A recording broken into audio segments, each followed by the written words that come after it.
So one of the things about being the founder of a startup is it really is not a rational act. If you look at the odds of making the big money, they're significantly less than of making good money just investing properly in the S&P 500, particularly if you started investing in 2009. So why do people do this? Well, it's been called something of a disease in some cases. Some people do it for ego. Some people do it because they truly believe they can make the big bucks. Again, the odds are relatively low of that happening. Been very lucky to be part of 2 successful startups before I started this company, but that's like lightning striking twice. I'm not sure how I lucked out that well, because I do try stuff at home. ThreatSTOP actually has been going on now as an idea since 2006. It was originally a crazy thing that I cooked up in my garage. The problem is I have these ideas in my head and I can't sleep if I don't get them out. I don't know if you've ever seen the movie Being John Malkovich, where people are going in and out of John Malkovich's head. He has this one scene where he's standing there and there's all this stuff going on inside his head and he goes, "Get out of my head." That's kind of how ideas are for me. I have to make them happen, bring them into being, or I'll go crazy. So I guess in some cases, in some sense, doing a startup is kind of like therapy for being crazy. I'm not sure if that makes any sense at all. It probably doesn't. It's probably insane. But in particular, ThreatSTOP is about my passion, going back to when I was in the Army, of doing for people what they can't do for themselves. I'm a 5th generation US military, and we are the people who stand on walls and say, "You will not be harmed, not on my watch." That isn't a rational act either. You sure as heck aren't doing it for the money. Even though people think, well, you get college and everything else. The risks kind of outweigh the rewards, and if you're looking at just money. But the rewards of service and of helping protect people in ways that they can't protect themselves and being the guardians of civilization are unfathomable. And that's the idea behind ThreatSTOP. I started ThreatSTOP because I was having a problem protecting a charity.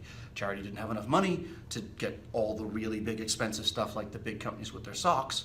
So we had to figure out all other ways to do it.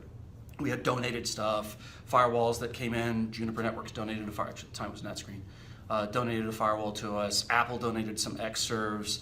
Nexan donated some RAID arrays. And we had some operating system donated from Microsoft for the OCR machines. And we basically cobbled this whole thing together to provide data so people could find grants. But we were under constant attack because this was tax return information and funding information for charities.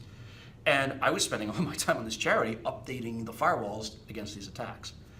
My friend Johannes Ulrich had started D-Shield several years prior, and they were tracking what was going on the internet, bad things. And we started using that data along with some other data that was done at SRI from the Cyber Threat Analytics platform, which was paid for by the National Science Foundation and the Army Reconnaissance Office, to track down the infrastructure being used by these attackers. And lo and behold, it was working. But it was taking a long time.